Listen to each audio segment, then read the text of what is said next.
ఆంధ్రప్రదేశ్ ముఖ్యమంత్రి చంద్రబాబు రాష్ట్రంలోని కీలక ప్రాజెక్టులపై ప్రత్యేక దృష్టి సారించారు. ఇందులో భాగంగా నేడు ఉరవకొండ నియోజకవర్గంలో హంద్రీనివా సుజల స్రవంతి ప్రాజెక్టు పనుల పురోగతిని క్షేత్రస్థాయిలో పరిశీలించేందుకు ఆయన పర్యటన చేపట్టారు. ఈ పర్యటనలో ప్రాజెక్టు పనులను నిశితంగా సమీక్షిస్తూనే అక్కడ పనిచేస్తున్న అధికారులతో ఆయన వ్యవహరించిన తీరు వారిలో నూతనోత్సాహాన్ని నింపింది. హంద్రీనివా సుజల స్రవంతి ప్రాజెక్టు పనులను పరిశీలిస్తున్న సమయంలో ముఖ్యమంత్రి చంద్రబాబు అక్కడ విధుల్లో ఉన్న ఇద్దరు అధికారులతో కాసేపు ముచ్చటించారు. ప్రాజెక్టుకు సంబంధించిన సాంకేతిక అంశాలు, పనుల వేగం, ఎదురవుతున్న సవాళ్ల గురించి వారితో చర్చించిన అనంతరం వారి కుటుంబ సభ్యుల వివరాలు అడిగి తెలుసుకున్నారు. ఇంట్లో అందరూ బాగున్నారా? మీ పిల్లలు ఏం చేస్తున్నారు?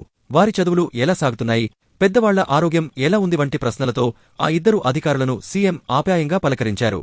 కేవలం వృత్తిపరమైన విషయాలకే పరిమితం కాకుండా ముఖ్యమంత్రి తమ వ్యక్తిగత యోగక్షేమాలను, కుటుంబ సభ్యుల బాగోగులను అడిగి తెలుసుకోవడం అధికారులను ఆశ్చర్యానికి గురిచేసింది.